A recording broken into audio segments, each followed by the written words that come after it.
I'm not sure if you had a pre-show schedule, but I just thought of a pre-show. Oh, okay. Pre-show shenanigans. The streets will never forget the 2024 Hawaii Bowl. The Hawaii Bowl that took place Christmas Eve was one of the most exhilarating football games of the season. Uh, and I may or may not have had 10 cents on San Jose State, which Whoa, big money better. may or may not have swayed my rooting interest in that game, but there were many mistakes at the end of that ball game, which led the game going to OT when it shouldn't have in the first place. But yeah, this is a take I've been conjuring. I think either on this Conjuring. Okay, podcast big or I was word. just saying it with you. But I believe there are five Difference coaches. in between that and conjuring, but continue. Five I believe coaches. there are five coaches, college or NFL, who are capable of controlling end of game situations with the clock. I believe there are Okay. five total. Okay. College and NFL, I Label believe the there are five. five. Uh, I'm putting you on the spot now. You said there's five. Let's go through them. okay. Number one will be Andy Reid. Andy Reid, he is in a close game pretty much every single week until recently when the Chiefs like started to try, and then it's like, oh shit, Chiefs are probably gonna three-peat the Super Bowl, and then this podcast will be very interesting that next recording. But we're gonna have to start with Andy Reid. I'm gonna give it to Kevin O'Connell, best Yeah, you want. record in one-score games Yep. in the Yep. NFL over the past three seasons. Number three, people who can do it. I I was. would Yeah. say Jim Harbaugh. I would say Jim Harbaugh is now he doesn't have the personnel to do it this year. If he did, he would be able to do it, but he's in physically limited and not able to. He knows how to though. He's aware of it. Yes. Okay. Who else could I give? Hey, you were very specific with the number five. That's like the second or third time you've said five specifically in relation to that Well, capability. if I can't come up with five, this point is made even better because there aren't even five coaches, Mike NFL or Vrabel, college, who can do it. Yes. Technically not a coach right now, but I will count but that. That's four. he is a coach. He is in the NFL currently, just not a head Well, coach. I think technically he is a senior analyst. That's still a coach of sorts. He's a helper for the Yeah, Cleveland He's Browns. Santa's helper right now. But you know, he does the line. Yeah, And the yeah. Cleveland line's actually pretty Bill good. Bill is currently a coach again. Want to point that out. Bill is back. Yeah, he gets it. Yeah, he obviously gets it. So that we're at four right now. I think we just oh yeah, no, It's at that's four. four. It's four. Is there any other NFL coach that I don't think. I don't think. I'm going through the Sean McVay. Is Sean McVay or he's just a I don't know. I don't know if Control he's the a late clock at the game. end of the I don't know games, if he's a or is late it? game clock guy. He's just getting pulled back by his coach Yeah, I wouldn't Rand necessarily say Handler. you wouldn't consider him like a clock management expert at the end, but it's like if the Rams have a 2 minute drive, yeah, I'll take McVay. Yeah. But then just Um, be like 2 minute is not the same as like clock management. Like I'm talking, you have a would double you say digit lead with Dan 12 Campbell minutes left in the or is fourth. Dan Campbell just too much He has a nuts on the tendency to just ground? go for it all the Yeah, time I and don't like know where screw we it up. specify. I don't know where we count that clock No, management yeah, ability. I wouldn't give it to Dan Campbell because like they're Well, we know it's not Todd Bowles, and we know it's not Mario hell no. Cristobal. So Hell it's no. neither of them. Both of them are gone. Honestly, Lanning is also out on that list. Like he does not control. Like So is Ryan he Day. can Ryan do it Day at is not times. there.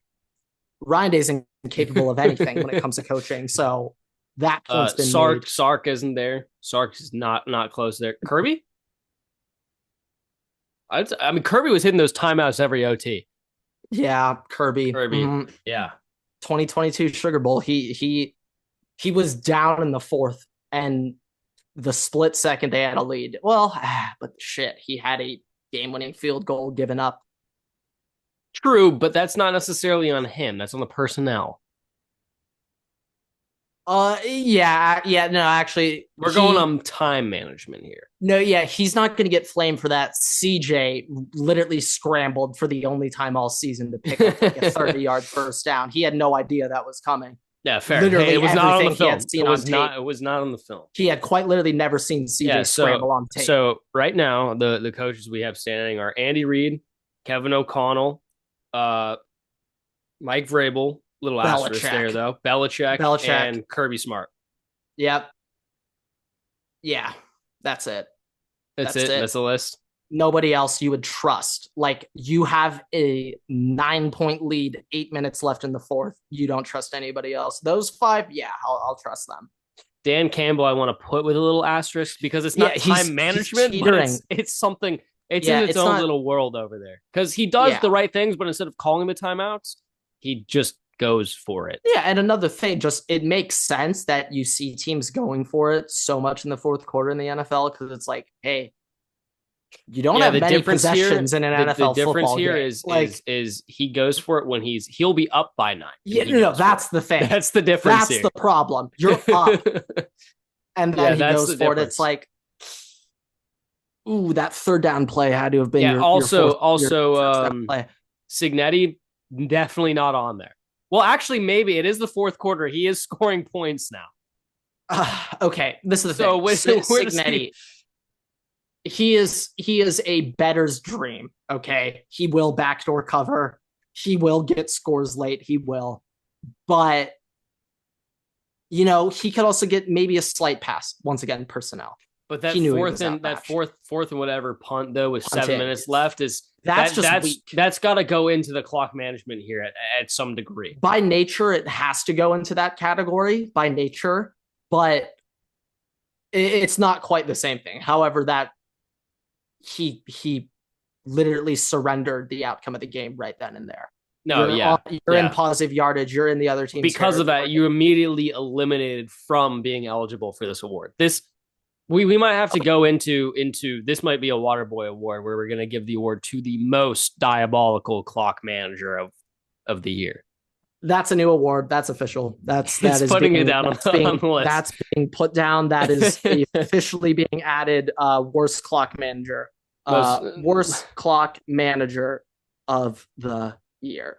Just wrote that down. We're gonna have to keep very close track of that one, everybody. But I think my conjuring is correct. There are 5. That's it. I don't know if I consider that's a conjuring. It's not really like you're no, it was a conjuring. No, I made that. I made that shit happen. There's some paranormal things, witchcraft going on here. Is that what's what I'm hearing then? Well, especially for a lot of these coaches. Well, Mike Vrabel quite literally pulled off a witchcraft against Belichick in that playoff game. So there is. Yeah, there's something's going on. Little Salem witch trials going on right now when it comes to clock management at the end of the games. But yeah, shout out the Hawaii Bowl. We will never forget the Hawaii Bowl, only sporting event on Christmas Eve. First bowl game to go for 5 overtimes too. Yeah. Yes. Yeah. No, we had everything you could ask for in a quote meaningless. Yeah. Unfortunately, I was not able to watch that. We were in the middle of watching, I believe, Home Alone, so couldn't really turn it off. Fair. I had to give it props. Fair. Yeah. I would also say the Netflix on Christmas streams. No. Now. It's genius of Roger Goodell. You put it on Netflix, you can't switch back. They got Beyonce too. Just so many genius things being made there when it came to those Netflix shows. But this is one thing I want to say. At every halftime interval break in between the games, and they had their panel out talking, every single time RG3 or Manti Te'o, Chargers guy, they tried to speak logically or actually try to give logical input. They had literally nothing, zero talking points. And every single time Mina Kimes was asked a question about how do we think the Ravens will defend the Texans, she gave just the most insightful football answer. Mina Kimes knows ball. Very accurately explaining what will happen in 5 minutes of the game. Also a firm believer in the wins are not a quarterback stat category. Yes, that is also true. I will say, though, it was actually refreshing to see Mina Kimes just clearly knowing more football than It's Robert surprising to Griffin me. and Manti Yeah, Te'o. she's not like overtly prevalent in a lot of football media, which I don't know what happened. Because remember, she had all the Bryce Young stuff 1 or 2 years ago. Like you remember, there's a video of her like walking next to Bryce Young, and they're like the same height and stuff. You're talking about. Oh, Yeah. I thought she No, no, said no, no, something no. about Didn't Bright. say some stuff. No, no, no, no. Like the same height. But I don't remember this, but ever since that clip from the combine like 2 years ago, I swear I have not heard a word from Mina Kimes. And I don't know why, because she obviously knows ball, like she's around. Maybe I'm looking in the wrong place. Well, I just found that very funny because it was like anytime Mina Kimes spoke, people, I feel like it's just like second nature for most Twitter people. Like, oh, who cares what she thinks? Or hey, it's not just her. It's a lot of ESPN people shouted Emmanuel Acho, culprit number one of just idiot takes. You're the new Mark May, Emmanuel Acho. You have that certificate. You should hang that up in your little diploma bookshelf. Yeah, no, literally, like hang that up. I'm the new Mark May of ESPN. But it is funny how like she actually gave very insightful answers, like explaining how yeah, it's going to be a little tough for the Texans with a couple of linemen banged up. The receiver game is going to look weak. She like detailed perfectly how the Ravens are going to get after the Texans, and then it happened 8 minutes later. But I just found that funny. I found that refreshing to watch and sit there. That no, yeah, she should be on one RG3 of and those Manti halftime Te'o had shows. no idea what they were talking about. Zero clue. But yeah, I guess though that might be just a recurring football point. Yeah, I did see something too though that was like, hey, Manti Te'o. Everybody thought that his girlfriend would be the most like synonymous girlfriend story Travis of college Hunter football. is Not Travis running Hunter away with said, that. "Hold my beer." Yeah, He's bringing it back.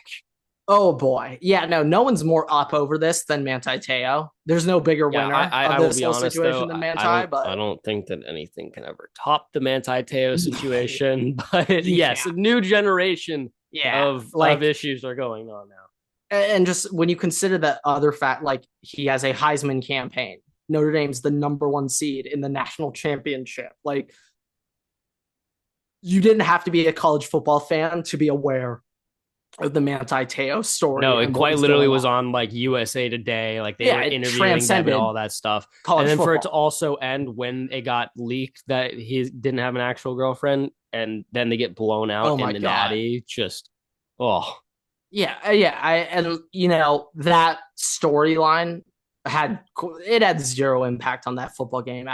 They were going to get tossed either way. Eddie Lacy was going to put up 300 yards and 5 touchdowns, regardless if Manti Te'o's girlfriend was real or not. Like Eddie Lacy quite literally looked like it. He still looked really fat. I was going to say he looked quick. He didn't. I rewatched that game. He was getting hawked, but like would break the tackle. So it's like, all right. Yeah, he won Rookie of the Year. Remember, never forget. Yeah, no, people do forget that. He does deserve slight credit, and also just the picture of him like year 3 Packers mini camp, and oh my, it's the greatest picture in the history of sports. Just full belly out. Like you could probably, I believe Eddie Lacy had a visor on. You could literally see like the condensation on his visor because he's so fat and breathing so much. It's just like this is the greatest picture that's ever been taken. I still can't ever tell if the picture of him doing the first down marker with his gut out is either edited or if that's actually what it was. I can't no never idea. Tell. But I would believe if you were like, no, that's a real picture, I would fully believe it. Even if it is edited. You could tell me it's a real picture and be like, oh yeah, that makes sense. That I could see that. Yeah, I want to honestly, if I were to ever ask former Ohio State Packers lineman Corey Linsley any question, it would be, all right, be honest with me. Eddie Lacy out ate you when he was a rookie in Green Bay, right? Like he definitely ate more than the O-line and all those practices or team if Zion meetings, Williamson played in the NFL, he would be Eddie Lacy. Okay. On a physical standpoint, yes, duh. However, I think Zion may be the greatest athlete ever because the 8 games he plays per year, he's still dropping a 40-point triple-double. Actually, he might be fine playing an NFL schedule then. Oh yeah, it's only but one there's game more a contact. week. There is more contact. He could fully die after like one game. Yeah, there is that. Okay. You know what? This is how we'll end off pre-show. I've seen a post going around recently. People are being like, people forget LeBron would be the greatest tight end ever if he played. No, what? What? What are Remember you how skinny LeBron was when he entered the NBA? Real quick, dude. If a tight end is like 6'8", 6'9", 6'10", however big LeBron is, bro, dude, the knees. It's like a glowing red critical hit indicator. Yeah, no, Kirby Joseph would have ended LeBron's career immediately. I like ACL gone. What? It's too tall. He's too tall to play in the NFL. He'd be a very, very athletic left tackle, though. I don't know if LeBron can put on 330. Well, you don't have to necessarily put on 330. You could play at I don't know what he's at right now. He's probably at like 250. 260, 250. He could put on like 40 pounds and be just a lean, athletic left tackle. I'll be honest. I don't think LeBron has that frame, not that football dog over and over. You got Micah off the edge. I don't know if he has that. Like when it's the NBA and Draymond's pushing your buttons, sure, he will bully him down the court the next possession, yam on him, flex in front of him. He was a good high school tight end, but also don't forget he was skinny as hell going into the NBA. So, anyways. okay, I think that'll do it. No, he would not be the greatest tight end ever. What are we talking about, folks? But yeah, that goes to Brock Bowers. Have you seen Brock Bowers' hairline? Yeah, that's an 18-year NFL vet. He's gonna be like Greg Olsen last year 17. Yeah. Oh yeah. You know, Brock Bowers, he is the type of guy where he loves the game so much that he's like, I can't. I love training camp. I love this shit. I'll do this shit for free. Him and Max Crosby together. Power couple. There's been some rumors with Crosby wanting out. I don't believe them at all. Max Crosby is the Las Vegas. I think he just hates AP. Yeah, and it's so ironic because he was pushing for him the hardest to stay. Yeah, and then he realized after a full season, like, this guy fucking sucks. This guy reeks. I love AP. I love him. I love him. I want him to be the Raiders coach for another 5 years. Well, you love him because the Raiders just suck. As a guy, like as a personality, he's fun. As a coach, for the sake of the Raiders, for Sam's brain and well-being, he's on the short list for worst clock manager of the year. Let me throw him on there. He's on the short list. He had some awful mistakes. I hope that he gets canned. I hope Brady does what's best for the organization. And the way it's setting up this season, Chargers, we have the Patriots this week. If Chargers beat the Patriots, they have 6 seed locked, and they have Raiders last week of the season, and the Raiders are playing football everybody. Game. Raiders are going to win that football game. I can tell you that, folks. But like last year, how the Raiders, Aiden O'Connell had 50 fantasy points. It slaughtered the Chargers last year. You guys are forgetting that by doing that, you got Staley and Telesco fired, who you then hired. Like the Raiders beating us 80-0 was the greatest thing that's happened to this franchise. Thank you, Aiden O'Connell. Thank you. If Chargers win that football game, Everett, Brandon Staley might be head coach still. Yeah, no, you would have torn your eyeballs out halfway through the season. I would have been on strike. I would have been on strike this year. Yeah, you would have gotten an honorary Vikings cheer pass for the remainder of the season.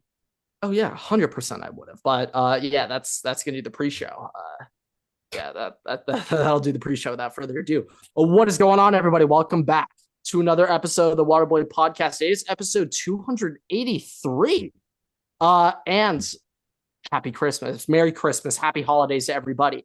Wrapping up, exciting, well, not exciting Christmas Day matchups. Basketball games were great. Laker game last night was excellent. I don't know if you were following along, but I somewhat was. uh, The Timberwolves game was pretty good too. During oh the yeah, day, no, they played the that Mavericks. got yeah, They got that got tight close. at the end. Yep. Luca going out, but I mean, Anthony Edwards is special. Like there was a point in that game where I was watching Anthony Edwards would just get the ball top of the key, not like a Yeah. pressured Also, situation at or the same anything, just time, though, casually score.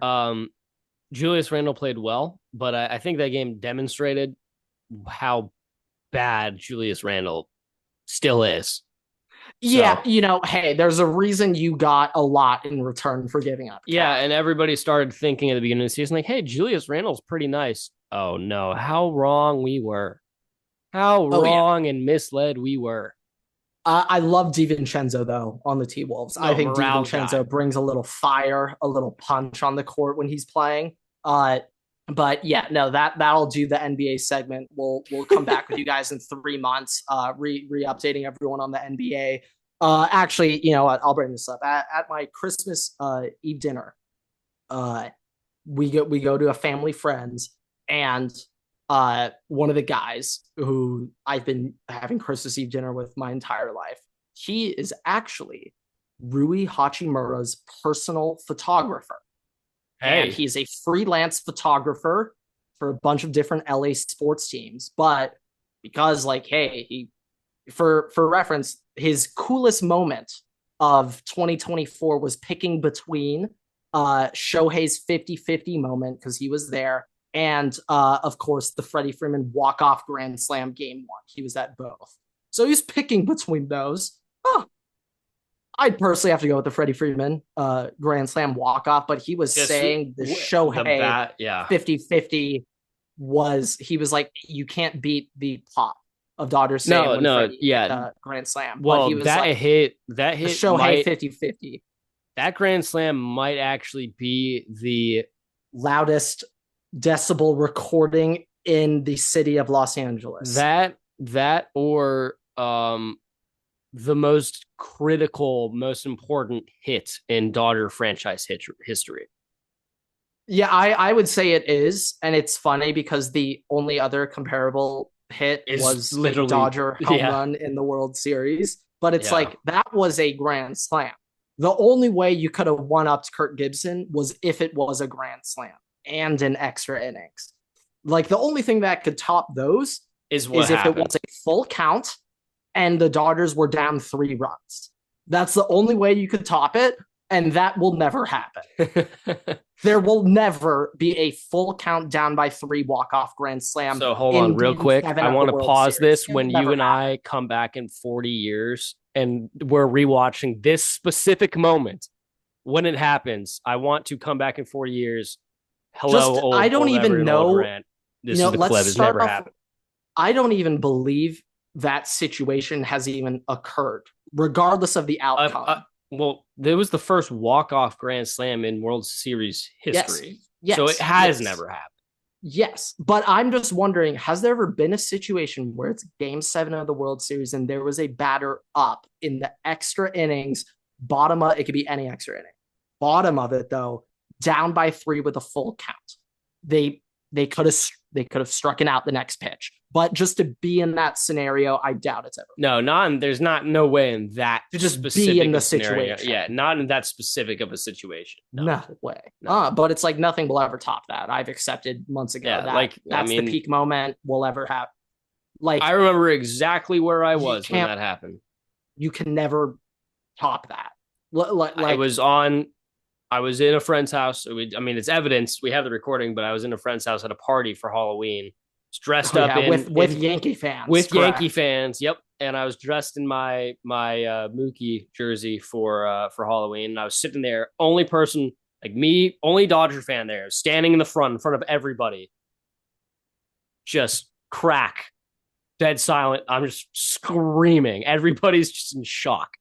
No, yeah. To this day, that was like the most that moment.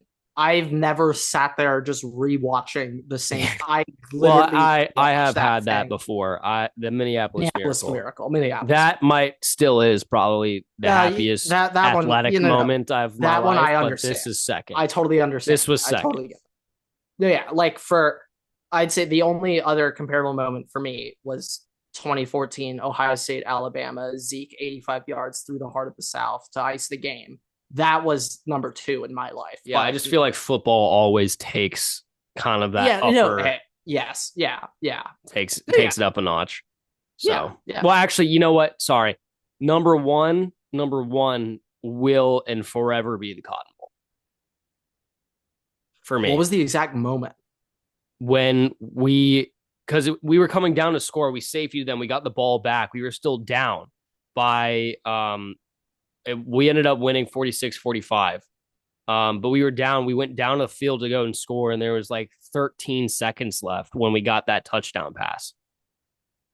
It was in the goal line too. Like the clock was moving, and that was to win the game. Okay, would you say it's the touchdown moment, or would you say the safety? No, What the touchdown, because touchdown? we had been in that position so many times where we had gotten the onside kick and stuff, and then we just lost. And it felt like when we were going down that drive, like there were other moments replaying, like Pratt had to scramble to get a first down and fourth down, and I was sitting there and I was replaying the Oklahoma game that we had the year before, where he scrambled to go down the field to win, and I saw him hit the pot like the marker to get a first down, and the refs kind of spotted him back, and we didn't get it. And that was replaying the entire time he was on that scramble, and we did get it. And he ran out of bounds. We got the first down. And then we threw a deep ball to one of our receivers who got knocked out on the field. So I was dealing with that as we were going to play, trying to figure out if we had to cart him. And then I watched them score. And that, like, when we got in the red zone, like that moment, Okay. that was it. Okay. Yeah. I would say it does help when you're there on the sideline Yeah, watching but that's it that's unfold. also why it's like the most biggest moment for me in sport, like for me. So that miracle, Freddie. Oh, your mic is out. My mic is out again. But yeah, I mean enough with the ranking of moments in sports for us. Although at holiday time, I feel like there's always a time for ranking of sports moments. It just feels like a holiday kind of thing. Um, Yeah. Mm, but yeah, I mean, let's get into the NFL. Like yeah. that's really the meat and potatoes for this episode. So Yeah, I'm first now of trying to all, think if there's a moment that I was actually most hyped on. Chris Jenkins buzzer beater against North Carolina. That was probably one of the most hyped I've ever been. Or Kyrie over Curry. That's like the coolest shot I've ever seen in my life. Kyrie over Curry to ice it in 2016. Yeah, those were way too sick, way too sick. But okay. Okay, so couple things. We can just do we want to start with the games for this week? Yeah, We'll start let's with just everyone start at the game, and that can transition to conversation about Okay. rookies So or so teams. last episode, obviously this week's a little bit different. We have Wednesday games. Those have already passed at this point. But we did those game picks last episode. So if you want to confirm them and make sure we're not lying, go to that episode. We both picked the Chiefs and the Ravens in that. Shocker, who we picked for Shocker. both of Yeah, Chiefs those. and Ravens. Massive But upset picks. yeah, but we tied last week. Both of us went 11-5. So I'll do the honors. I'll go through the rest of the games. We're recording this on Thursday at 5:30 p.m. Central. So before the Seahawks game kicks off. I Yeah, the don't think it's a Seahawks Bears surprise game, either which who I we're gonna think we're both gonna pick a one team, but okay, yeah. all I'm right. picking a tie, actually. Okay. So Thursday night we have Seahawks at Bears. Saturday, Chargers at Patriots. Afternoon is Broncos at Bengals. Night is Cardinals at Rams. Sunday, noon slate we have Jets at Bills, Raiders at Saints, Colts at Giants, Cowboys at Eagles, Panthers at Bucks, Titans at Jaguars. 3 o'clock slate we have Dolphins at Browns, and game of the week, Packers at Vikings. Night game is Falcons at Commanders, and then Monday night we have Lions at 49ers. All right, I just want to say it's like the most depressing afternoon slate on Sunday in the history of this league. Only two games on at 1 o'clock. Yeah, or they moved 3 o'clock. like every game to the noon slate for whatever reason, and then they decided to move the Vikings game to fill that slot. So I believe the entire nation now has that Vikings game, which will be And getting hey, all of it. you know what? Personally, from that angle, I actually like it. That'll be on Fox 125. That's Fox. So It does you don't kind of have a suck choice. You're though, watching. because that also like up the ticket prices immensely. Oh, I never thought of it from that angle. Yeah, Yeah, I was looking at going to the game because this quite literally is like this probably is, the this only is game massive. we'll be able to go to this year, and it's the biggest game of the season to date, like to this point right Until now. next week when you Till play the next week, Lions, but yeah, yes. assuming we win this week. But um, yeah, ticket prices are like $400 for nosebleeds, Grant. I guess technically the loser of the NFC North has clinched the 5 seed. So Yeah, it also will be the first time, assuming the Vikings win this week, it'll be the first time a team has ever won 14 games and not won their division. wow. The NFC North has been setting records this year. Keep in mind Well, because The you Packers, I believe, are what they're 12 or 13 wins right now. I think they have 12 wins right now. So 11. either way, like they could be a 12, 13 win team this year and be in third place. I think they're in third place no matter what, come the end of the season. So Yeah. that's great. Like you could be a 12 win team and you could be in third place in your Yeah. division, have the Oh, yeah. sixth seed. Yeah. Like I do that's like crazy. though that you don't hear anyone complaining in the NFL about seeding. You like I personally cannot remember a time where like a 6 seed was complaining. Like No, when the I mean Niners, Harbaugh, were they ever complaining about being the 5 seed? No. you can't really complain about the seating, Yeah. but it's just like holy crap. Like of course, It's crazy. Yeah. like the only time I think like you can't complain about a seating. The thing you always hear is just like God, the NFC beast just sucks. Like they're 7-9, they have the 4 seed, and we're sitting here with 14 Yeah. wins, and we have to go on the road. But it's like That's usually in those games, like wildcard team usually throttles yeah, the but team it's on the just road. still like No, we no, have to yes, travel. yes. No, yeah, yeah. Um, There are those factors, but okay, all right, I'll give I my do game like that. You picks. don't really see that. Obviously Chiefs and Ravens. All right, Seahawks, Chargers, Bengals, Rams, Vikings, Bills, Raiders, Colts, Eagles, Bucks, which I'm not comfortable with, Jaguars, Dolphins, Commanders, and Lions. All right. So I believe we just have one difference. I'm going Saints. Okay. I hate these meaningless football games. I had a feeling this is how the wheels are gonna fall off, and the wheels are about to come off quick on my pick accuracy this year. Yeah, no, I went Chiefs, Ravens, Seahawks, Chargers, Bengals, Rams, Bills, Saints, Colts, Eagles, Bucks. So We both went Jags, or did you take yes, Titans? I went Jags. Take Titans, folks. So yeah, if we ever agree on one of these meaningless games, we're both losing. I think I think on all of our meaningless games we agreed on last week, we lost. I think. Maybe I don't really know. I might have to go back and check that in post. Dolphins, Vikings, Commanders, Lions. Yeah, so I think there are 3 games that actually matter this week. There's a ton of games that matter for one team, but true. Yeah. But like the 3 games in particular, I really want to get into that like have several like serious meaning is obviously the Vikings Packers, but Broncos Bengals very very big playoff really implications. Big. And then also Falcons and Commanders is very big as well because that's for the NFC South, and the loser of that South is not getting in the playoffs. So no. But first of all, why don't we start with Bengals and Broncos because that actually has implications in your division and your conference. All right, this is kind of how I'm looking at the Broncos. Let's just explain the reasoning behind this. So first of all, Broncos win this game. Broncos make the playoffs. They clinch it. Okay.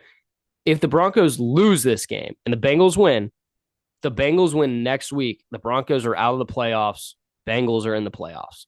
Bengals will be the first team to start 3-5 and be able to make the playoffs in the same season.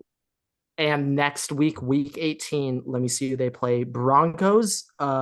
Next week for last week, they get Chiefs, which is a meaningless game for the Chiefs. They have already locked up the 1 seed. It means nothing for Kansas City.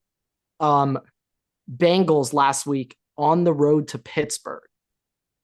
Pittsburgh's not been looking too great lately, to be fair. I could be wrong, but I think the Ravens have clinched their division. After this past week, they won. Steelers lost. Let me check. Let me check that. But the other thing right now, the Ravens are the 3 seed. That right makes sense. I don't know if they've clinched the division yet, but they yeah. will. But here's the thing. Let me see if Steelers win next week and Ravens lose. Keep going. Here's the thing, though. This game matters because this is straight head to head. If the Bengals win this game, it doesn't matter what happens next week as long as the Bengals win. If the Bengals win next week and this week, they're in no matter what the Broncos do. Even if the Chiefs sit everybody and the Broncos win, Bengals are in. All right. Yeah, I'm looking next week. If the Ravens lose to the Cleveland Browns and the Steelers beat the Bengals, then Steelers get the 3 seed. Hey, crazier things have happened, but if Jameis starts, much crazier things have happened. Yeah. I would imagine, though, Ravens do have a meaningful game last week of the season against Cleveland, though. We'll probably take him out back. But True. I mean, like I said, Lamar Ravens right now look like they're rolling. And I was hearing Lamar this shout out Mina Kimes to do 1,000 yards rushing and 4,000 yards passing, which I doubt. I don't think has ever been done before. Yeah, there's no way. There's no way that's ever been done. Yeah, I mean, also if that happens, I don't care what Josh Allen does wrap up the MVP. Yeah, even though I'd rather it should go to Lamar. It should. Yeah. If he can do that, it's Lamar's. Would that be no debate? Second or third? I don't know MVPs. That's 3. Woo! I think he won last year, by the way. Yeah. I'm like, I remember he won last year.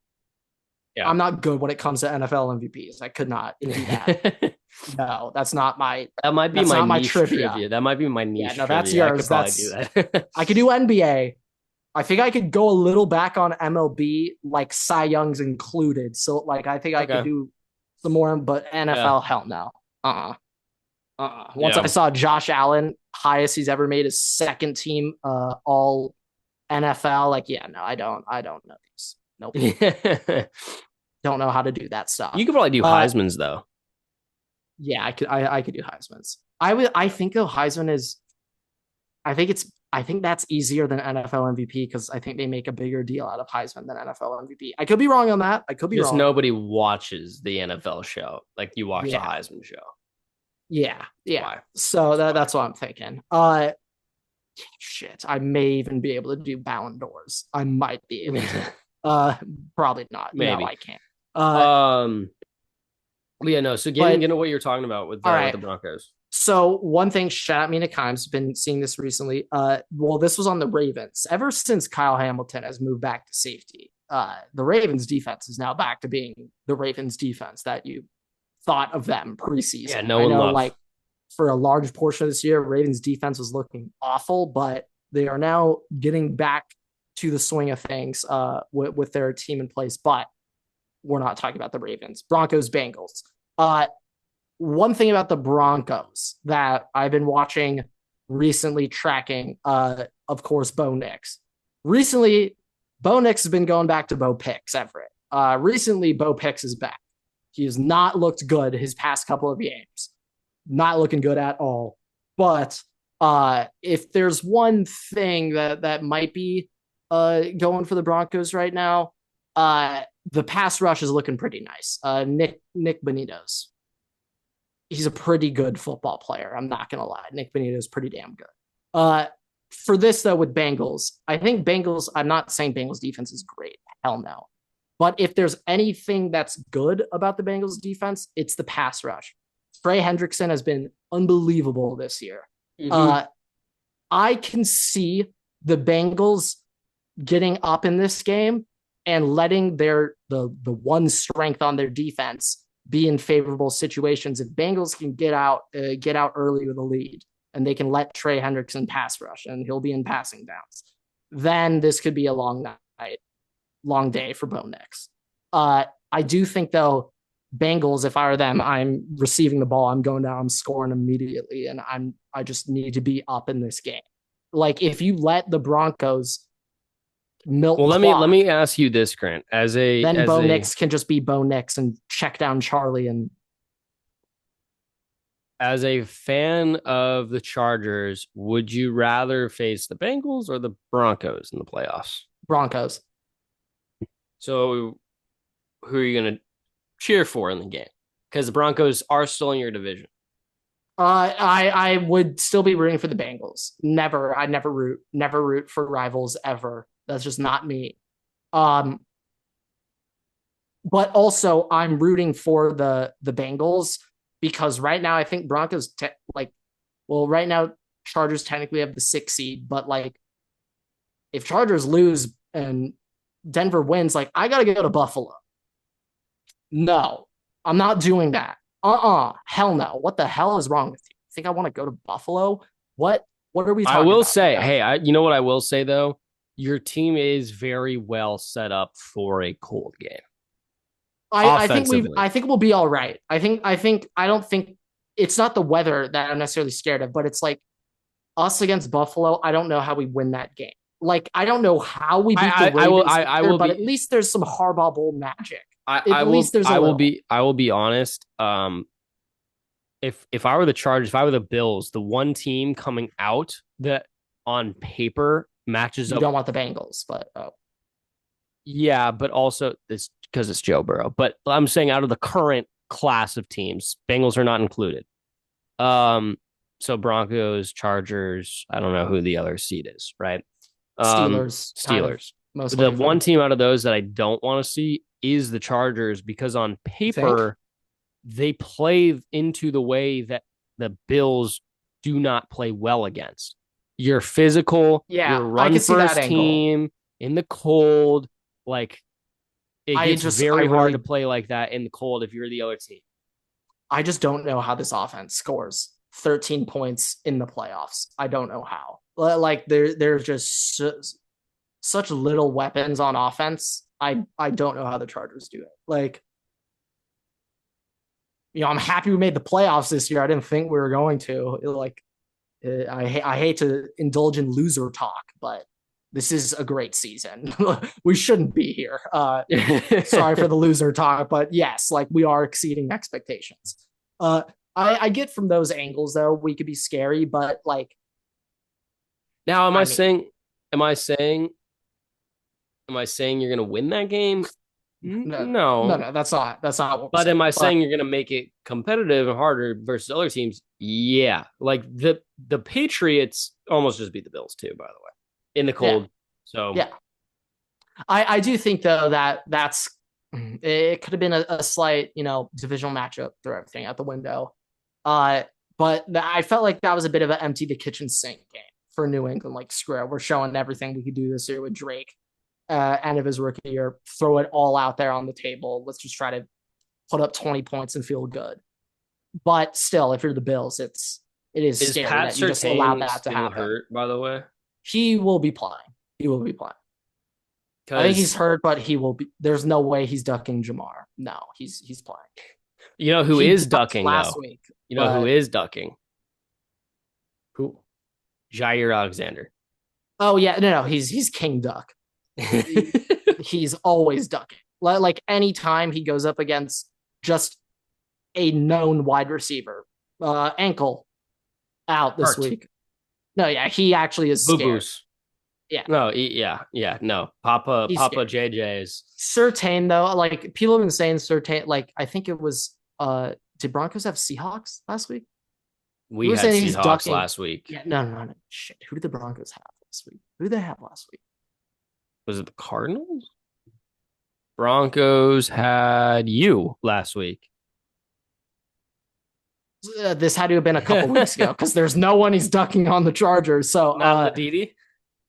No, he's not ducking Lad. Also, he wouldn't be matched up with Lad. Lad's inside that slot, and he's got like, I don't know. He gets the Nick Benito, or who's the guy who got suspended last year on the Broncos? Was it Kirby Joseph?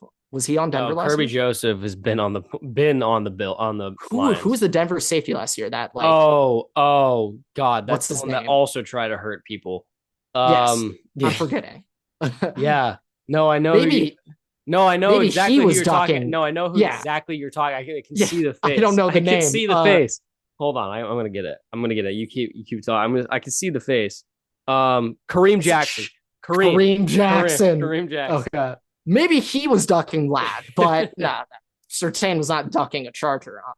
Yeah, I don't know. I've been seeing that. People have been, is Surtain on Duck Watch? Is he on Duck Alert? Like, is he? He's Nah, actually Surtain's been hurt real. though. No, Yeah, no, no.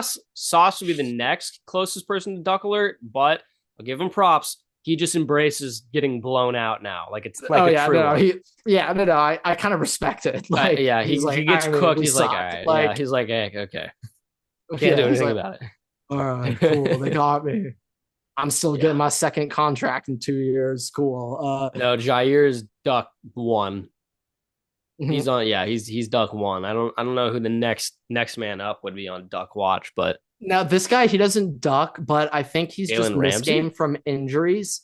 I'm gonna say Bland. When Bland has a big time matchup, he might get scorched 3 times in the game, but he'll just get a pick and just talk so much shit afterwards that he stays in that tier for me of just irrational corner confidence. Like, he's in that tier of just irrationally confident in himself. But you can get Yeah, back to me. that would add up. Yeah, yeah. Oh Also, yeah, no, I have no problem with that at all. Reek doesn't duck, but Reek's getting He gets blown up. hurt. Yeah, no, he gets scorched a lot, and then he'll just sit like the well. It's like the I would Xavier say Rhodes. Anytime Xavier Rhodes got a blood like just scorched, he would miraculous just mysteriously have a hammy injury on that play every single time, like I'll be clockwork. honest. Last week too, against the Eagles, like I think first half, Lattimore gave up like 8 catches for 70 yards, like 4 PIs and a touchdown. But like after he got burned the first 15 times, He times dialed it back. 16 through 21, boy was putting the clamps on AJ business. So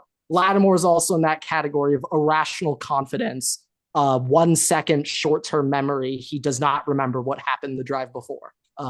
That's Yeah, Lattimore. I'm just trying to like if there's any other corners that are kind of like that. I'm just trying to think. Denzel Ward potentially Denzel, he'll get scorched and then have the most Marlon insane Humphreys. interception.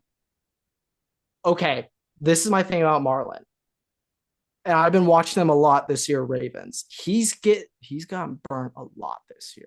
I know Lot. I would say Ravens this is his secondary has worst been year. very bad.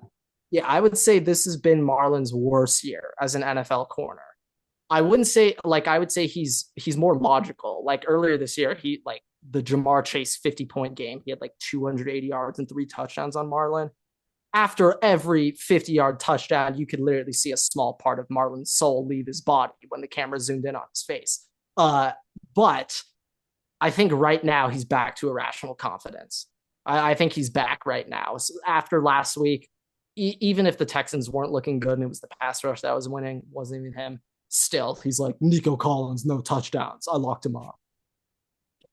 Okay, yeah, all right. We just won't get into why, but yeah, Jalen Ramsey's also up there too for that. yeah. Irrational confidence, zero memory. Hey, Like you know what? scorched. When you're this far into your career and your prime is Yeah, if you're definitely still doing behind it, you, yeah, you're allowed to. yeah. Yeah. But all right, we can look into either of these next two games: the Falcons, Commanders, or Vikings, Packers. Okay, Falcons Commanders, I think is going to be really interesting because hey, another Michael Penix start. Falcons aren't eliminated yet. They're currently in the driver's seat of their division. Yes. Here I got it pulled up right now. I got the playoff machine. Yeah, right now they are technically tied with Tampa. They have a tiebreaker over Tampa if they finish with the same record. Let me see if they play 10 season. 18. No, they've already played both games. I believe the Falcons swept them. Yeah. So, yikes, Tampa, yikes.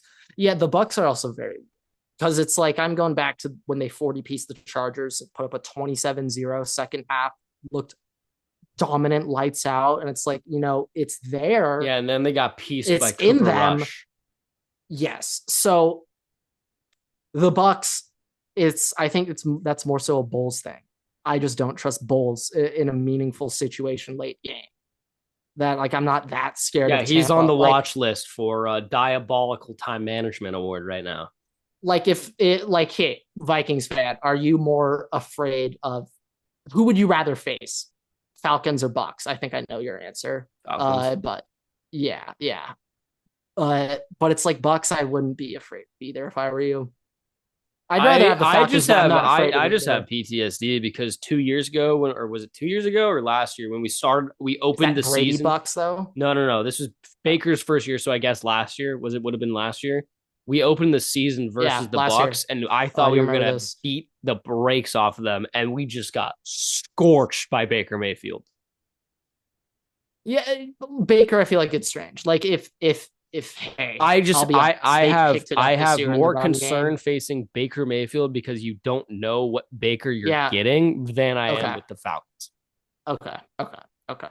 Yeah, I do think though, like, hey, Commanders are probably a team you wouldn't want to face right now. No, Don't think you want to face them no, right I would now. rather not. No, Yeah, I do think though, like right now, if we're talking, we just talk super teams, contenders right now.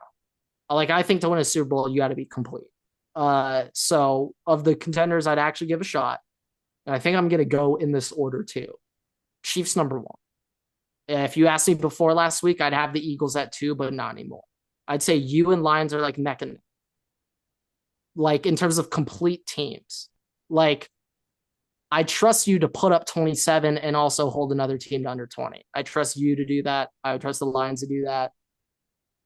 Packers, holding under 20 is tough the defense is not for special. playoff teams is tough, depending unless it's like You know, the one thing Bucks this week, Falcons.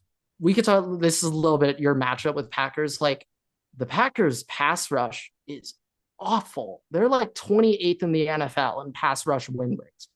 That's not championship. You're not winning if you can't get pressure on the quarterback. Like,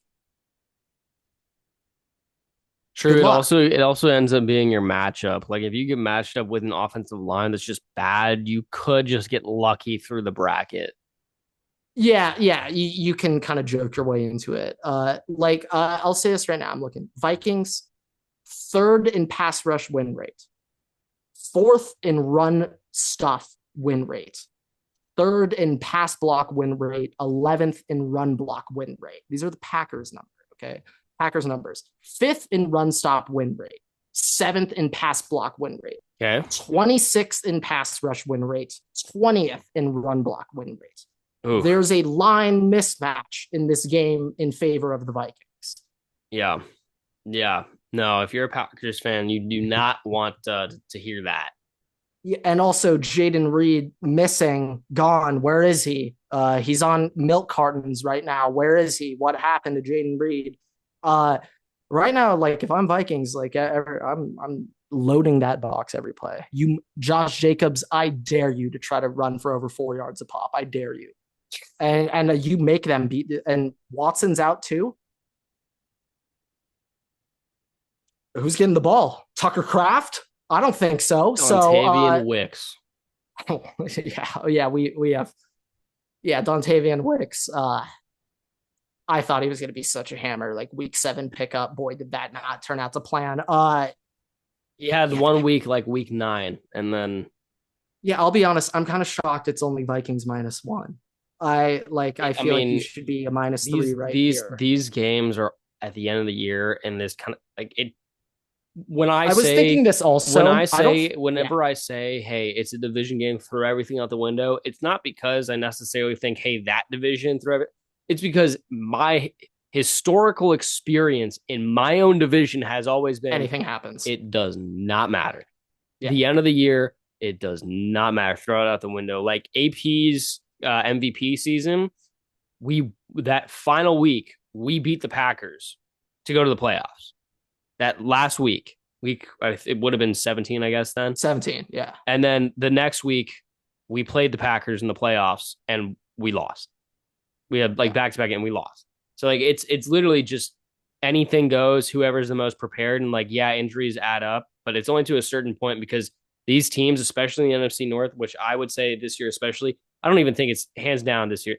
This year, it is the most competitive division in football. And historically speaking, it has been the most competitive. Like I would say maybe the only other really maybe the Beast.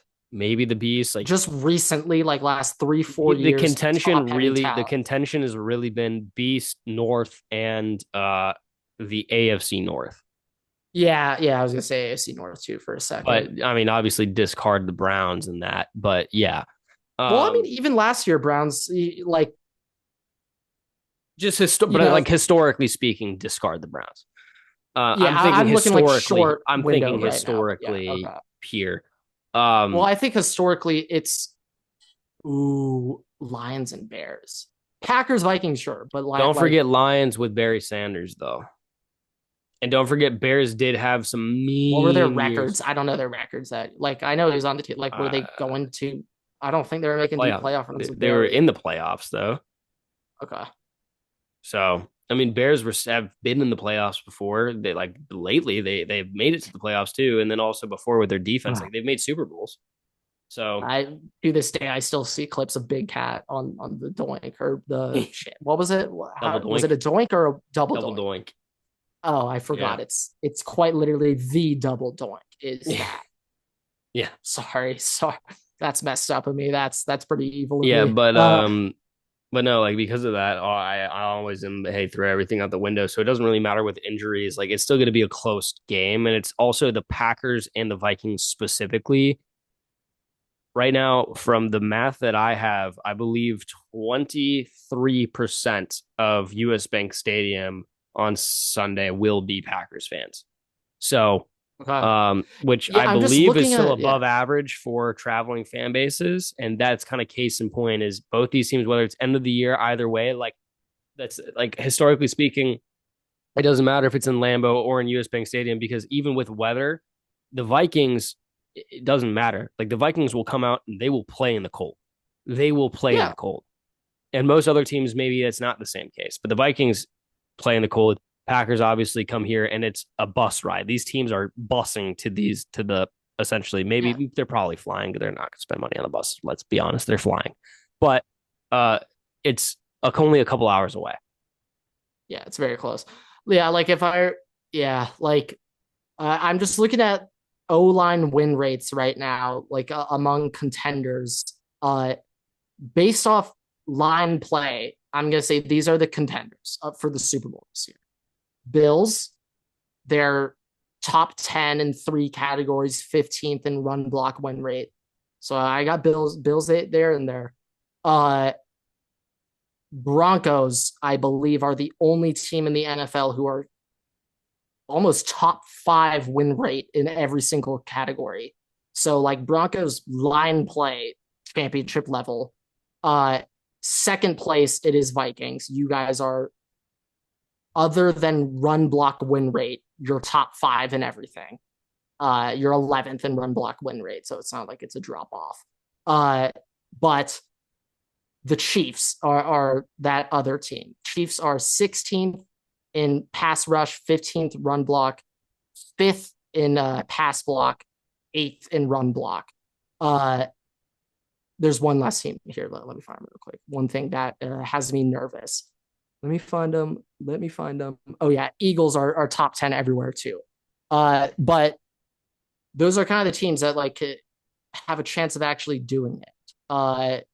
This makes me feel like those advanced stats you always see right before March Madness when it's like, hey, only one team has been in this metric and that defensive metric, and all these other teams that have won the national, the one March Madness are in both of on these the Ken metrics. Palms. Yeah, that's kind of Oh, what it I made have me no feel like. historical metrics on these. I've not looked these up. Like I've really only looked at this year specifically.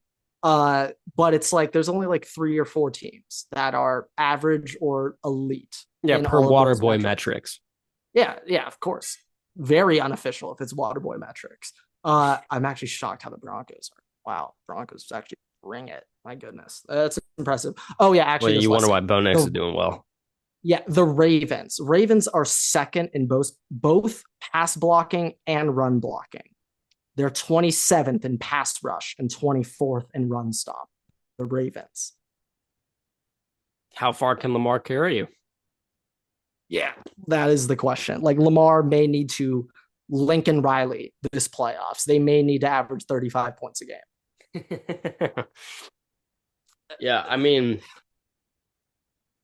we'll see. I mean, it's really this is Big moving week. a big moving week, but it's also just kind of like it feels like there's not as many important games set up in this week 17. I feel like compared to previous seasons. No. And I also think that the games being spread out as much as they are, like Yeah, Christmas it's hurting. Day, Christmas Day, those games were very important for playoff seeding, but I didn't feel like it was because like Yeah, one, it was yeah, on yeah. Netflix, and two, it was on Christmas Day. Like I feel like those games should be on like Friday, Saturday, Sunday, more or less Sunday. So yeah, Yeah, it's I like don't know. it's the NFL. You guys own a day of the week. Why are you trying to now Agreed. take other days of the week? Well, hey, Sunday was supposed to be the Lord's Day, and they took it. And now they're saying, hey, you can't have Christmas too. If Sunday is the Lord's Day and our day, Christmas is our day too. Yeah, it is funny how NFL scheduling. Yeah, Turn out right Goodell's now. coming for it all next year. I hope everybody is like aware. Like he's not. They lost in quotation marks to the NBA on Christmas Day. Did they? Did they have worse ratings I yesterday? don't know if they had worse ratings, but like There's no way. the NBA games were better. This is more or less what I'm saying. Oh, sure, Yeah, sure. so next year he's going to be scheduling like Chiefs, Bills, Vikings, Lions, Harbaugh Bowl on Christmas. like that, like Bengals, Steelers, always like a just monstrous game. Like he's going to do every big rivalry game Christmas Day. Rams, Niners, Christmas. Vikings, Packers, Christmas. Triple header, Chargers versus Ravens and Chiefs. And Christmas Staley, Day. quadruple header. Yeah, Staley's header. just by himself. Nobody's with him. He's just on the field by himself. No, yeah, he's just sitting up there just confused. And it sums him up perfectly. He's like, am I playing? They're like, yes, Brandon, you are. He's like, I'm the no, you're playing, Brandon. You're on the get field, out there. Brandon. You're getting like me, like player. It's like, yes, Brandon, yes, go. Get out there. Yeah, no, he's a moron.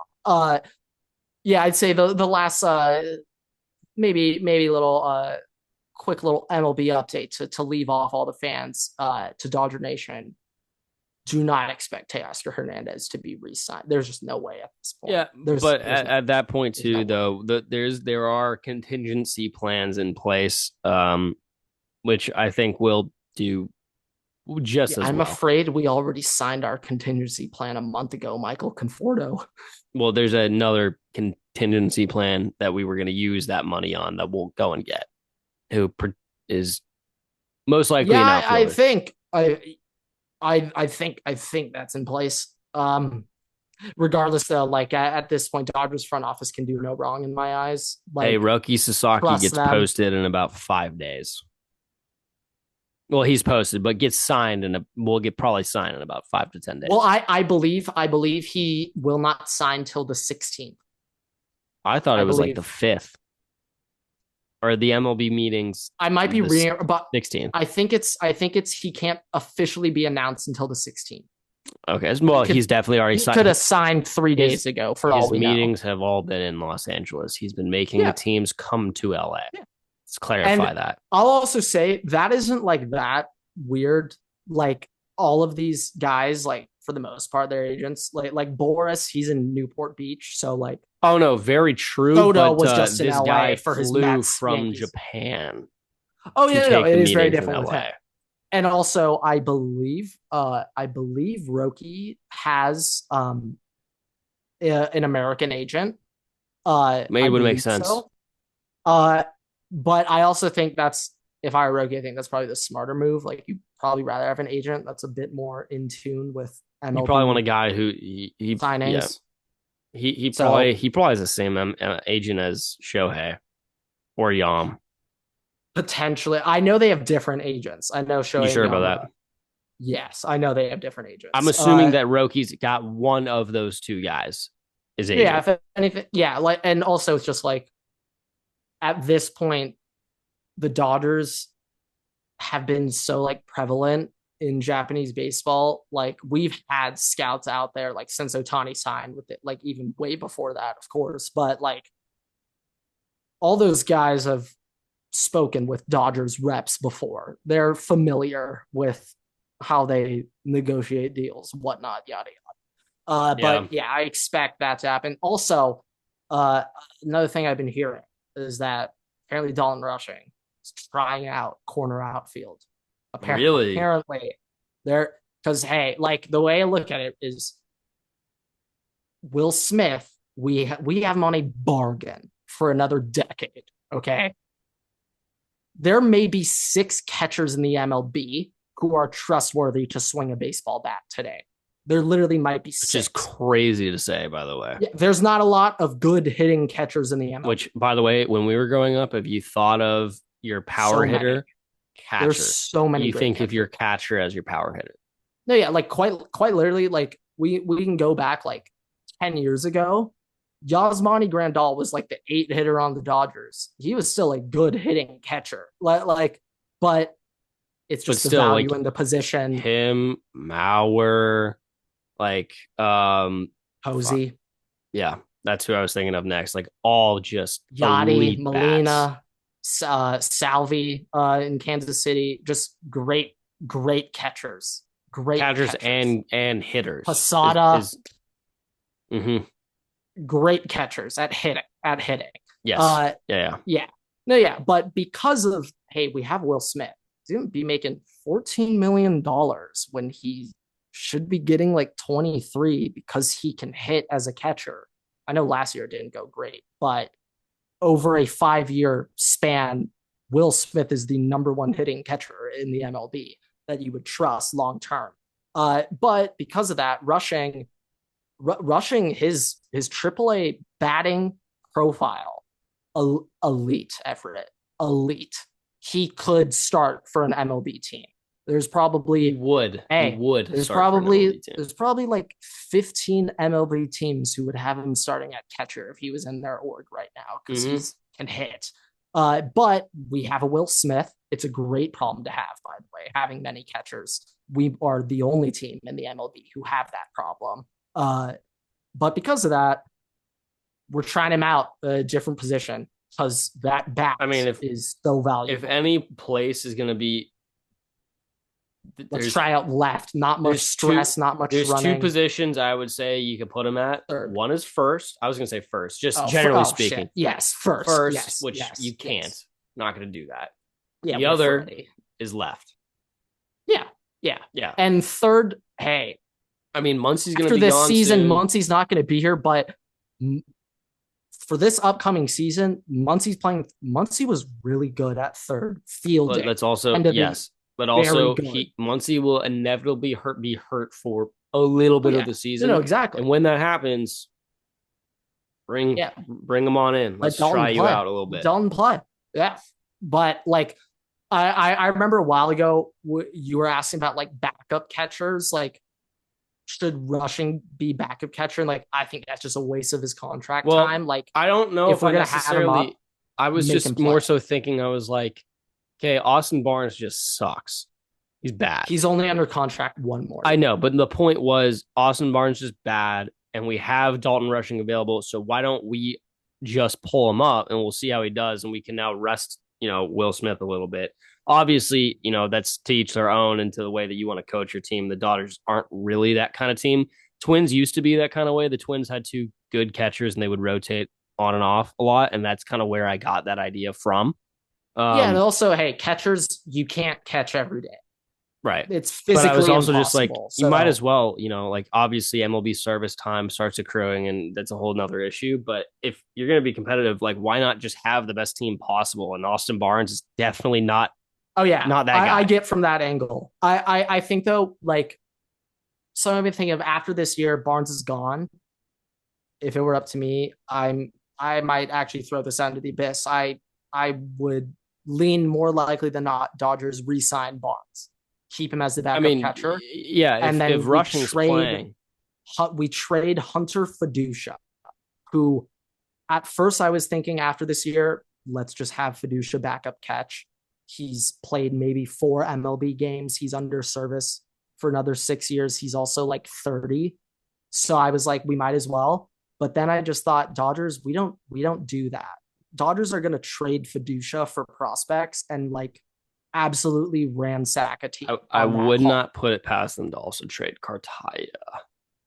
at this point, Fuck he's it. collecting dust. And also, You know four what of our would be a top very good team prospects, that he would probably be interested in trading for him?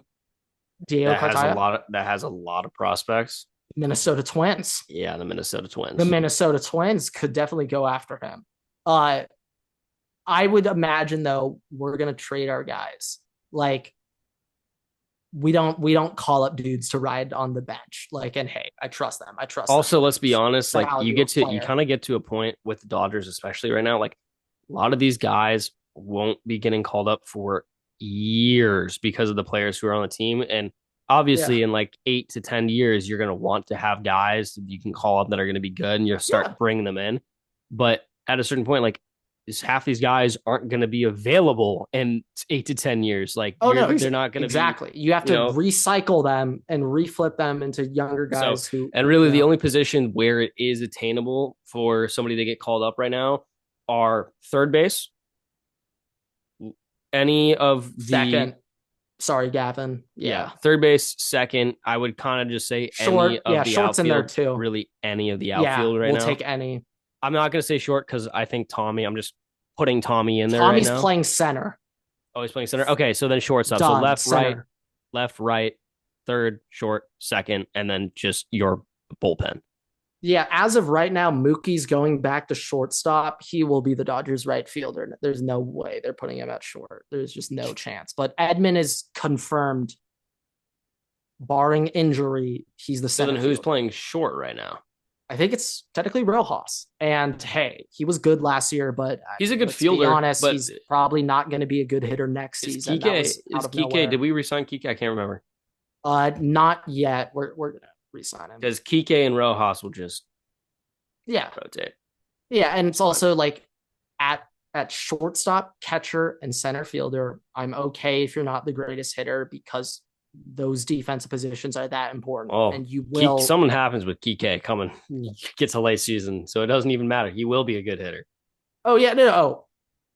Like of all the hitters on our team who I trust in October, like number one is it's now Freddie forever.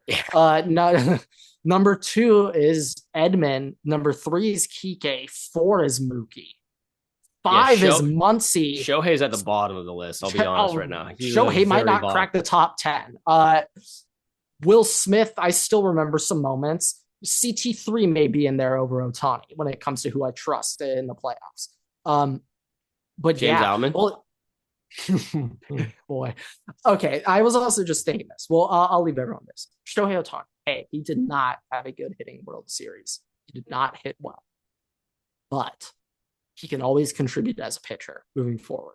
And also there would be no World Series if he didn't hit in that Padres game. Yeah, exactly. So like with all those in mind, it's like, yeah, like I'm not upset at a time, but it's also like those other teams, I may have to relook into it.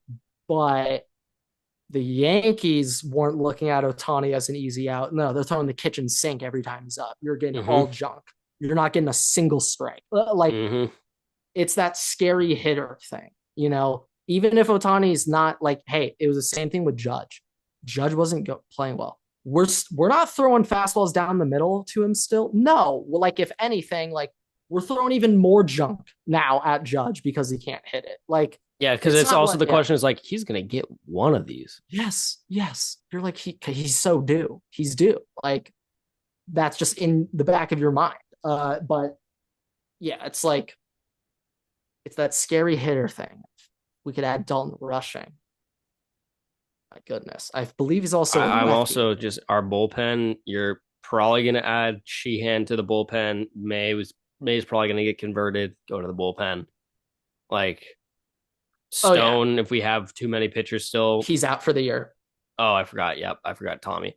Gonzo, I could throw in the bullpen. That's like culprit number one bullpen guy, and he's nice. Yeah. And it's like, shit, we had it really like right now. Keep in mind, right now, everybody also forget Dodgers just signed Blake Snell. So, Dodgers. I haven't done my nerd brand. You haven't watched it yet. Yeah, I haven't exactly broken down Snellzilla yet, but like, let's just say in terms of spin rates and all these Yeah, advanced here pitching here are the two metrics, he things. Right blows now, it off the, the the charts. Dodgers are both the most injury prone, but also elite pitching staff in the MLB. Yeah, and because of that, because we know how injury prone we are, I want us to go into seasons with 10 starters on the team. Yeah, just Literally. those other 4 starters, 5 starters will be in the bullpen until they're needed, but they're going to be in the bullpen. Yeah, but it's just like right now in the MLB, don't quote me on this, but there might have been 8 MLB starters who pitched all 32 starts that they could have made. There might be 8. Yeah, It just doesn't I don't exist even know anymore. who. I really don't even. I couldn't name it, to be honest. Like it just doesn't exist. Those don't. Paul Skeens. Paul Skeens might have been one of them. Well, he got called up halfway through the year, so. Well, I'm just thinking of all of his individual starts, but yeah, I don't believe he missed. I don't think he missed starts. one of his starts, but even obviously Skeens more was games saying, different. Yeah, even Skeens was saying though, like, hey, earlier this year he had a perfect or a no hitter through 7 and got pulled, and like Big Cat asked him like, "Were you tired?" Like in that moment when you got pulled, and he was like, "Yeah, I could not throw any more pitches. Like I had to come out." Like, and you never hear a pitcher ever say, "I'm tired" when they have a no hitter going on. And Skeens is like, "Yeah, no, I could not pick up a baseball after 7. No."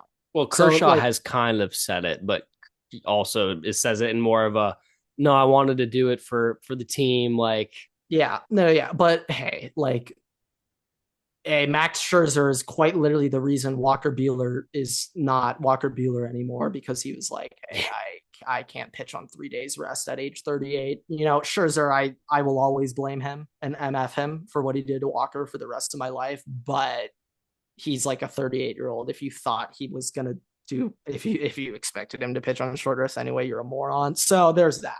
yeah, there's that. The Dodgers are gonna have Shohei, Yamamoto, Glasnow, Roki's coming. Snell, Lock that up. Roki, and then either Gonzo or May or Sheehan. But the bigger thing is off the bench. Kershaw as well when he comes back, though. When he comes back is the problem. I'm thinking opening day.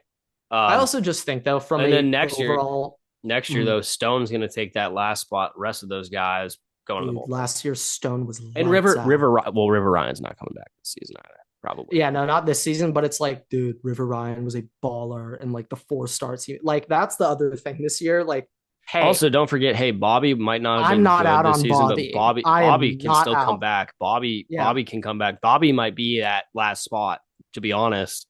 And if anything, the rest of those guys are bullpen. Of anyone in the Dodgers org, I think Bobby has the most motivation this offseason. He just watched his team win the World Series. He was supposed to be a key contributor and isn't.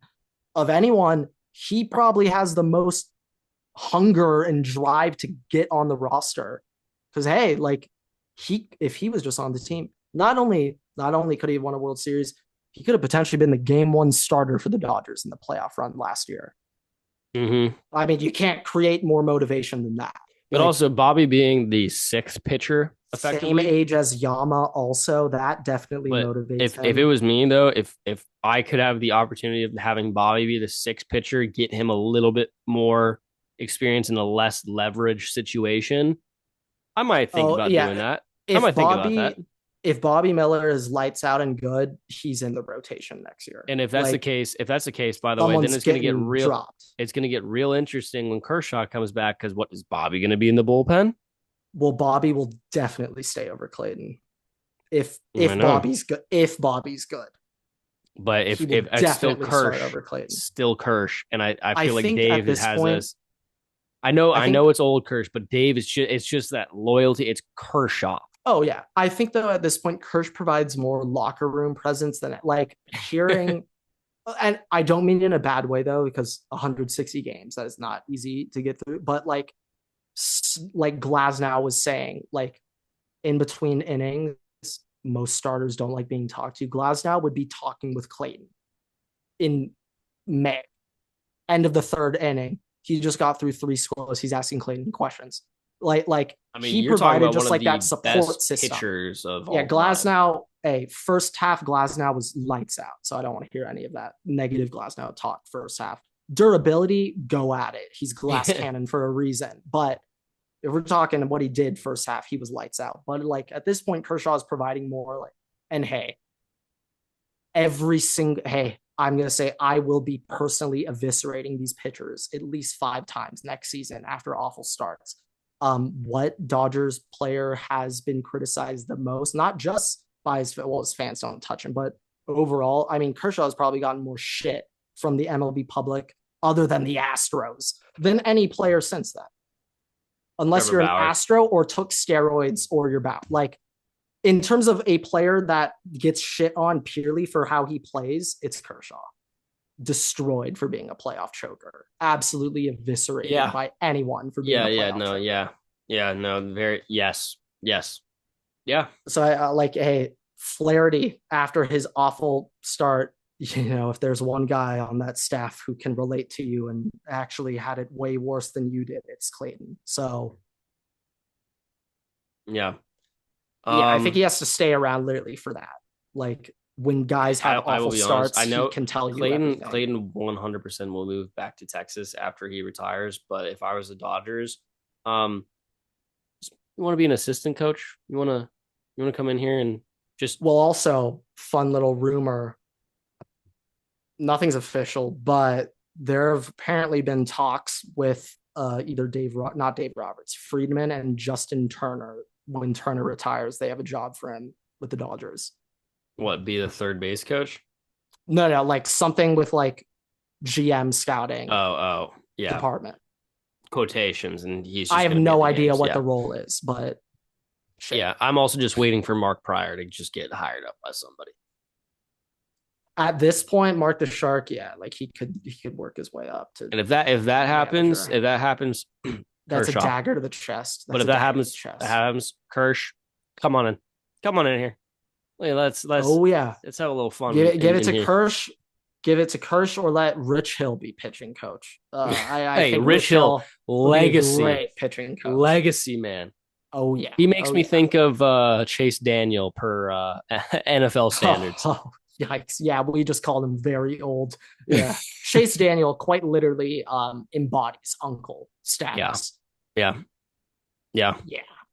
But with that, Blaine Gabbert, Hasselback, Hasselback. God Henny. Now we're rolling. Now we're on to something. Now we're going. I'm just excellent. Nick Foles.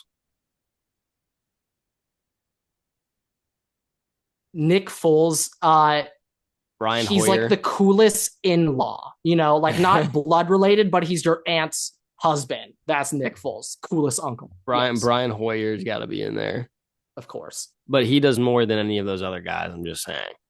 Oh yeah. Wait, no, not Osweiler. No, Osweiler's. I don't know if I even put Osweiler in there. Yeah. I'm just thinking backup Osweiler, but Osweiler's Case Keenum then. Yeah, Osweiler's the adult who like walks up to the kids' table like, "Hey guys, like, like sneaking a couple root beers," and it's like you're the lamest 45-year-old in the history of 45-year-olds. That's who he is. I'm just trying to think of any other backups that are kind of like that. Carson Wentz, evil uncle. He's rooting on your downfall. He's slashing your tires. He is not shoveling the driveway. No, Carson definitely not. Taylor Heineke, cool cousin, not uncle, cool cousin. The oldest cousin, the cousin who's 30 years old, who was born 10 years before any of the main cousins. That's Heineke. Yeah, that would work. That would work. Oh yeah, I think I hit that one. I'm just trying to think. I'm trying to think of like 2010 backups right now. The first thing that comes to my mind is Joe Webb. So I probably need to end the episode. Who was Matt Schaub's backup? Was it Osweiler? Tom Savage. Yeah, no, that's a third cousin. That is your parents' cousin. It might have been Brian Hoyer, actually, for a little bit. Tom Savage was on that team when Osweiler was. I don't know how long Tom Savage had been in there. Case Keenum might have been there too, though. Case Keenum was drafted in Houston. So it could have been Keenum for a little bit. Kellen Moore, fake cool uncle. He's snitching to grandma. Snitching to grandma. Oh yeah. What about Cliff? What about Cliff Kingsbury? Did not show up. He's vacationing. He's not at the holiday family Jacoby dinner. Brissett. He's helping out I'm making thinking the of the turkey. backups commercials, He's helping out the cooking. progressive Jacoby's backup just the man. commercials. I'm thinking of those Yeah. guys from the progressive backup commercials. I think Jacoby's just like the greatest possible in-law. You could probably just run down the list of Patriots quarterbacks under Brady, and just that all qualifies. Kirk is the uncle that gets like the now. coolest, craziest gifts ever for all of his nephews and nieces. Cole's and he's cash. just like, yeah, I hope you guys enjoy. Yeah, it's great gift. Yeah, I thought you'd like it. It's just like 5 brand new PS6s. Like, how do you even get these, Uncle Kirk? He's like, oh yeah, I thought it was just the new thing you guys liked. He's like aloof, but he's the goat. The goat. Like, he's the guy to take all the kids out to the baseball game and just buy anything anyone wants. And he's just like, yeah, had a great time. Yeah, we had Benny loved the game. Yeah, it's like not hot dogs. Keyword brats. It has to be brats. Uncle Kirk, your 9-year-old nephew just pounded 15 Dodger dogs like it was nothing, booted up his brains, and he's asking for another. Kirk just responds like, "We're doing them right, doing them right." I know Kirk is that guy. Like, I don't think he's never had a complaint ever. It's that uncle. No, he's not even complaining. He got benched. Even when he 100% is in the right to complain about shit going on, never once ever complains about anything. He's just like, yeah. Hey, no, he even lets his wife just want to have fun. Oh yeah. Well, also just in general. Well, I've been hearing this recently. I've not watched the wide receiver show. I have heard.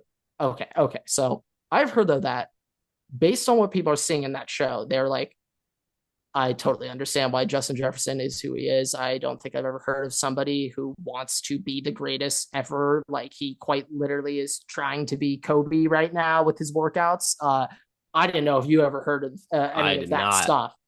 I've heard this. So people are like, Justin Jefferson. He also wants to be a one-team guy, which is very unheard of now. Like, he's like, I obviously want to get paid, but like, we'll make it work. We're going to make it work so I can be here. Yeah, and also, like,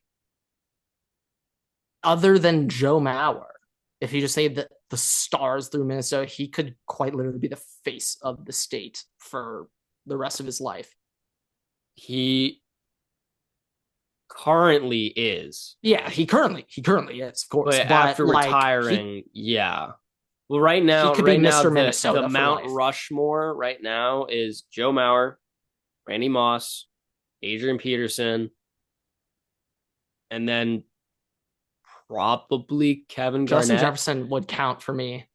I'm just saying the retired, probably Kevin Garnett. But like, obviously, I'm not putting Lynx players on that Justin because Jefferson the Lynx deserve their own list. By the way, I'm not Lynx players not on, but. Also, hey, I'm going to be honest. Suni Lee might have that last spot. The gymnast, Olympic gymnast. She's from Minnesota. She might have that last spot. Yeah, maybe. I do think though, if you ask in 3 years, it's already firm. And Justin Jefferson will be on that. Well, that's kind of the thing. I think Ant will take Kevin Garnett's place, and and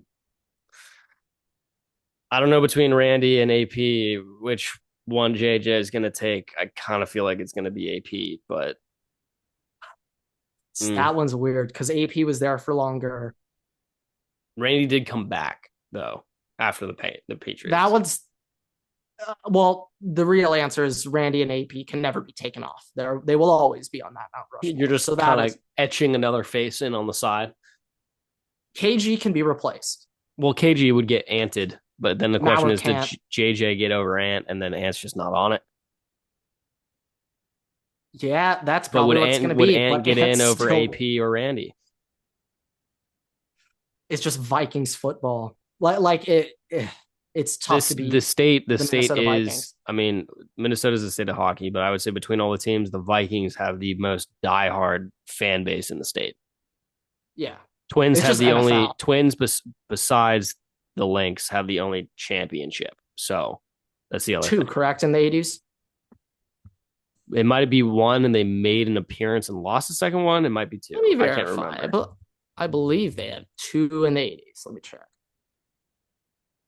Uh only one in the 80s because the other one was in the 90s. So that's what it was. The most recent one was the 90s. That's correct. Yeah. Yeah. But yeah, but that's gonna do it for the Christmas post-Christmas episode.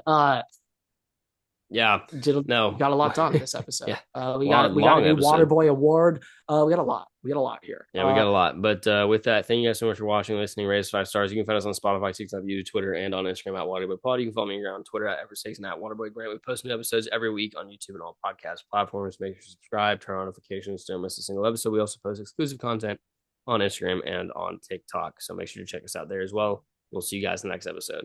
Waterboys out.